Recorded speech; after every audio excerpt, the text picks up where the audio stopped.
Salut à toutes et à tous et bienvenue dans cette nouvelle vidéo. Et dans cette vidéo, dans un espace assez cocooning, assez cosy, voilà, c'est la première fois que vous me voyez faire un podcast assis. C'est vrai que debout on a beaucoup plus de facilité, mais là on est assis, voilà, avec une petite ambiance lumineuse multicolore, je sais pas si vous le voyez derrière, c'est ma bannière LED qui fait, voilà, dans un aspect assez convenable, assez cocooning. Nous allons parler, oui, voilà, c'est ce qu'on va faire. Nous allons parler pas de n'importe quel sujet, nous allons parler d'un sujet qui a bien marché sur ma chaîne YouTube ces temps-ci. En effet, il y a, je sais plus combien de temps, hein, mais fin d'année dernière, donc fin d'année 2018, j'ai fait une vidéo sur la nouvelle attraction qu'il y a à voir au parc Astérix en 2021. Cette vidéo a eu beaucoup de succès, j'ai pu quand même laisser derrière un avis sur cette nouvelle attraction, mon avis, voilà, mon avis brut. Il n'y avait pas de texte sur cette vidéo, c'était de l'impro. J'ai vraiment sorti face à vous ce que je pensais réellement de cette nouvelle attraction de 2021. Alors, d'après ce que j'ai compris, ce ne sont pas les projets définitifs, cette vidéo, il va peut-être y avoir encore du changement à venir, sachant qu'on a le layout différent sur un plan par rapport à ce que nous avons proposé par Intamin. Donc du coup on va voir tout ça, on a encore 2 bonnes années avant le lancement de l'attraction. Mais du coup vous avez adoré cette vidéo, elle a très bien marché, donc du coup je me suis dit que dans cette vidéo je vais donner mon avis brut sur les autres nouvelles attractions des parcs français. Alors nous n'allons pas faire tous les parcs français parce qu'il y en a beaucoup trop qui font des nouvelles attractions, mais on va parler des plus gros. Donc à la clé il y aura le parc Saint-Paul, il y aura Bagatelle, il y aura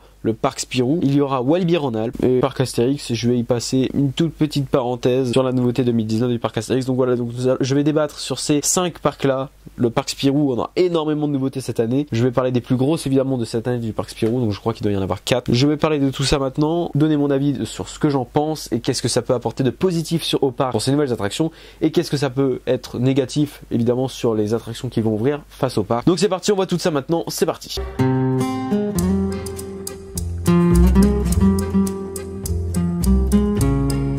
Dans cette vidéo, nous allons commencer par la nouvelle attraction du parc Saint-Paul, donc qui est un des parcs les plus proches de chez moi, environ à 1 heure de route. Donc on va commencer par ce parc-là. Donc le parc Saint-Paul nous a agréablement surpris sur la nouvelle attraction qu'ils allaient ouvrir en cette année 2019. Donc ils vont ouvrir tout simplement un Disco Coaster Zamperla. Je dirais pas que c'est le meilleur ajout pour le parc, mais c'est un très bon ajout pour le parc. Je vais m'expliquer un peu là-dessus, donc je vais un peu développer quand même là-dessus ce que j'ai à dire. Alors le parc Saint-Paul qui fait des nouvelles attractions, et ça c'est génial. On a eu en 2018 le Wood Express, donc un roller coaster de chez Gravity Group, et là pour 2019 on nous annonce un Disco Coaster Zamperla. On va commencer par parler de l'aspect positif de cette attraction. Donc l'aspect positif de cette attraction, c'est que c'est une attraction déjà qui a un thème, donc elle a un thème sur les dinosaures. En plus de ça, c'est un ajout qui est majeur pour le parc, c'est un très gros ajout pour le parc, et ça c'est vraiment cool d'avoir cet ajout majeur pour le parc, parce que justement le parc Saint-Paul ne fait pas généralement des gros ajouts, il prend plutôt des attractions qu'on retrouve généralement dans les fêtes foraines, etc., des attractions qui sont pas très chères. Alors que là le Disco Coaster n'est pas une attraction qu'on retrouve généralement dans les fêtes foraines, même si on retrouve des discos dans les fêtes foraines, ce ne sont pas des discos comme le disco qui vont ouvrir pour 2019. On a vraiment un Disco Coaster qui est un ajout majeur pour le parc, qui est une grosse attraction et qui va faire venir du monde au parc Saint-Paul. Et en faisant ce genre de type d'attraction chaque année, ils vont commencer à vraiment augmenter leur clientèle chaque année, et à la fin je pense que le parc Saint-Paul sera un parc,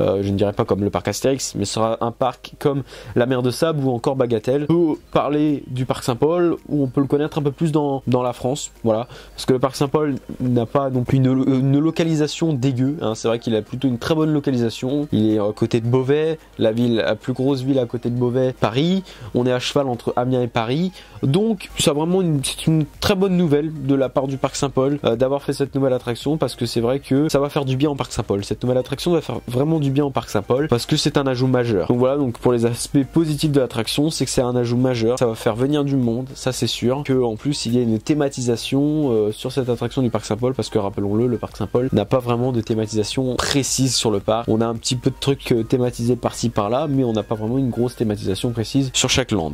Voilà. Maintenant parlons un peu de l'aspect négatif de cette attraction. Donc déjà le fait que ça soit un Disco Coaster. Le problème des Disco Coasters, c'est que à l'époque on n'en avait pas du côté de Paris, hein. Il faut savoir que des discos on en avait 0 du côté de Paris. Mais en 2016, il y a 2 parcs qui ont décidé d'en ouvrir. Voilà, donc il y a un disco et un Disco Coaster. On a eu Disco Bellix au parc Astérix qui a ouvert le Disco Coaster, et la Mer de Sable qui a ouvert son disco, donc qui est un disco normal.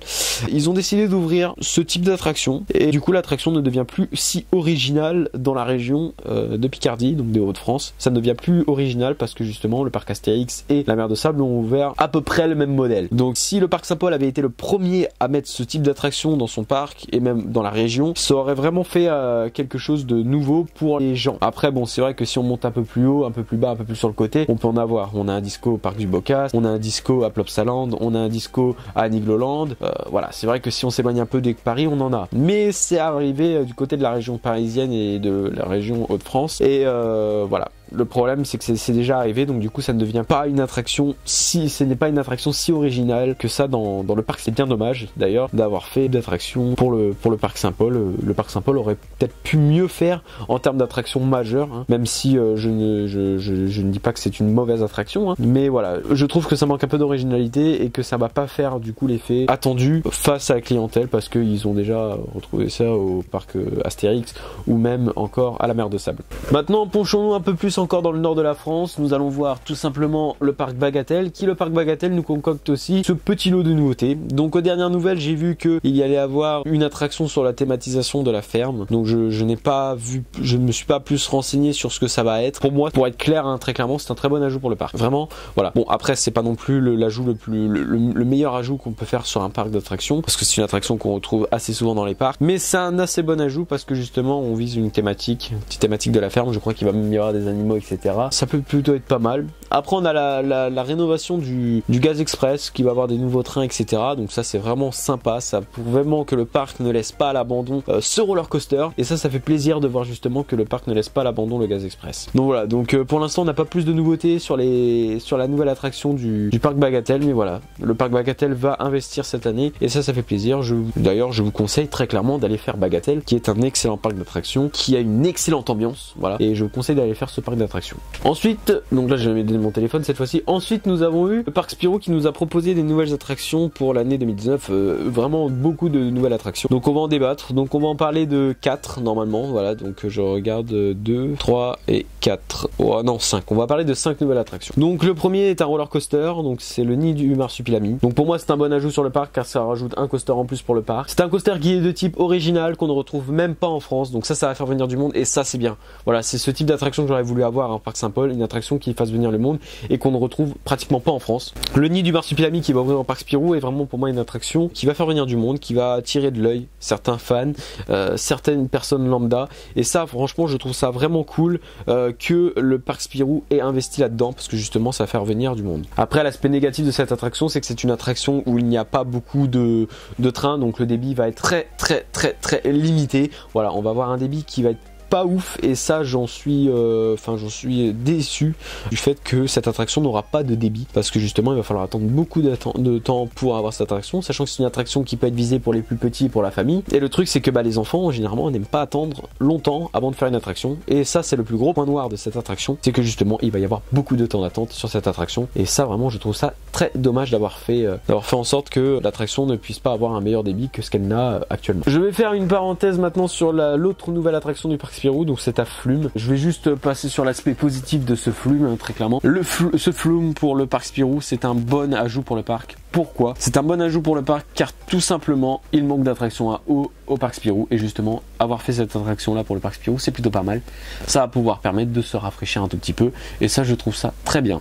Après niveau débit etc, je ne peux pas savoir ce que ça va donner, mais c'est un très bon ajout pour le parc parce que au moins enfin, j'ai envie de dire enfin, il y a une attraction de type Flume dans ce parc, et ça en manquait cruellement selon moi d'attractions aquatiques sur ce parc, sachant que c'est un parc dans le sud de la France et qui fait très chaud l'été. Ensuite parlons de Zorgblug, je ne sais pas comment ça se prononce.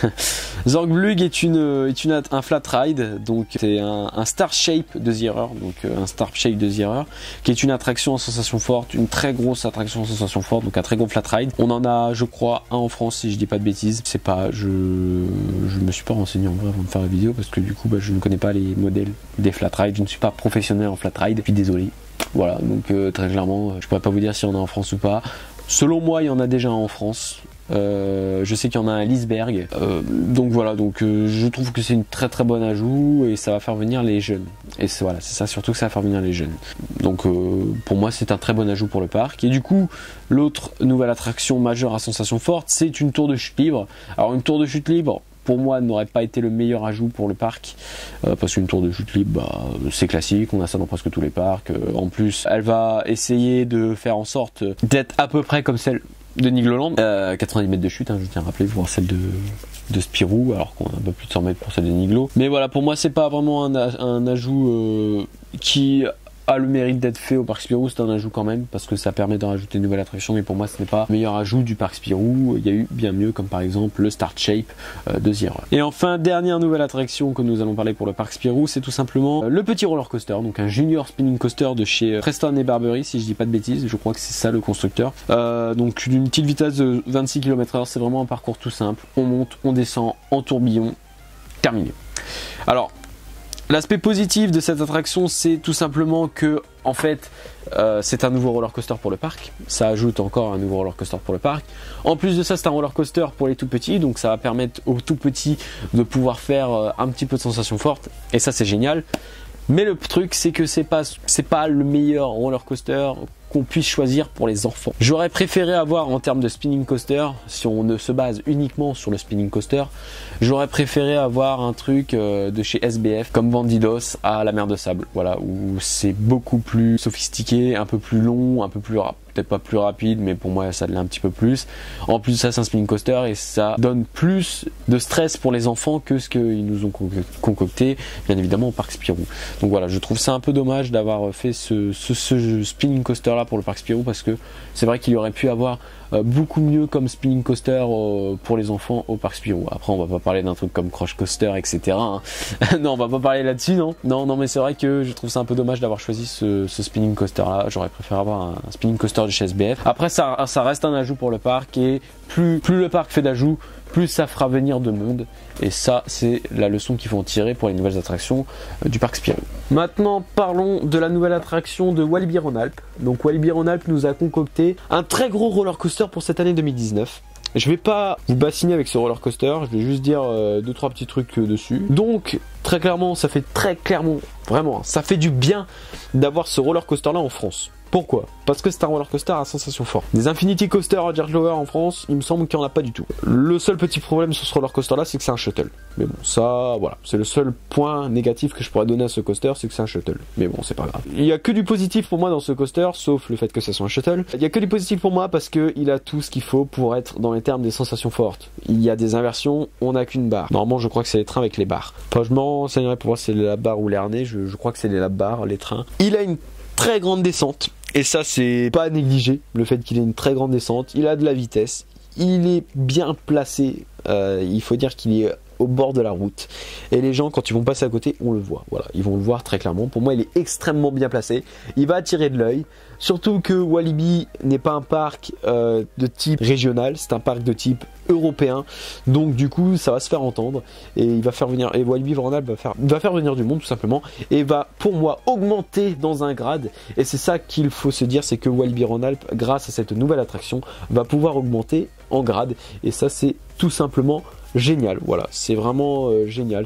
On pouvait pas mieux rêver pour Walibi Rhône-Alpes. Mais je trouve ça parfaitement correct d'avoir installé ce type d'attraction et j'en suis même très content, et même j'aimerais carrément aller essayer cette attraction cette année, mais ça je vous promets rien. Et enfin, dernier parc, donc c'est vraiment l'attraction entre parenthèses, donc je vais pas en débattre, je vais juste donner mon petit avis à ce stade là. Donc nous allons parler du parc de mon home park, donc le parc Astérix. Donc je vais parler un petit peu de la nouvelle attraction, donc Attention Minière, la nouvelle attraction 2019 du parc Astérix, donc Attention Minière qui est un cinéma 4D. Je vais en déduire que c'est une attraction pour moi qui ne va pas faire de bruit pour les 30 ans du parc. Voilà, je pense plus que les 30 ans du parc vont faire plus de bruit que cette nouvelle attraction. Je trouve que c'est un bon ajout parce que du coup ça reprend un ancien bâtiment qui ne servait à rien toute l'année, qui servait uniquement pour Halloween, pour faire Métamorphosis. D'avoir fait cette attraction maintenant, d'avoir fait revivre cet ancien cinéma, je trouve ça plutôt pas mal. Mais pour moi, c'est une attraction qui va pas faire venir du monde. Les gens veulent de l'attraction, de la grosse attraction. Ils veulent du Pegasus Express, ils veulent de l'Osiris. Voilà, pour moi les gens veulent de ce type d'attraction, ils n'ont pas d'un cinéma 4D. Donc voilà, cette vidéo est à présent terminée. J'espère qu'elle vous a plu, j'espère qu'elle ne sera pas trop longue parce que vu les scènes que je viens de tourner, elles sont assez longues, j'en ai vu une de 5 minutes, voilà, donc ça va faire long, je vais essayer de découper ça à mort pour que ça fasse moins de 5 minutes. J'espère que la vidéo vous a plu, j'espère que vous êtes encore là à ce moment de la vidéo, donc si vous êtes là encore à ce moment de la vidéo, marquez dans les commentaires, je veux découvrir les nouveautés 2019 dans les parcs, voilà, vous marquez ça, je veux découvrir les nouveautés 2019 dans les parcs si vous êtes encore là à cette vidéo. Donc voilà, donc j'espère que cette vidéo vous a plu, vous pouvez lâcher un petit pouce, hein, ça fait plaisir, n'hésitez pas à la partager, à vous abonner à la chaîne YouTube, et du coup moi je vous dis à plus pour de prochaines vidéos.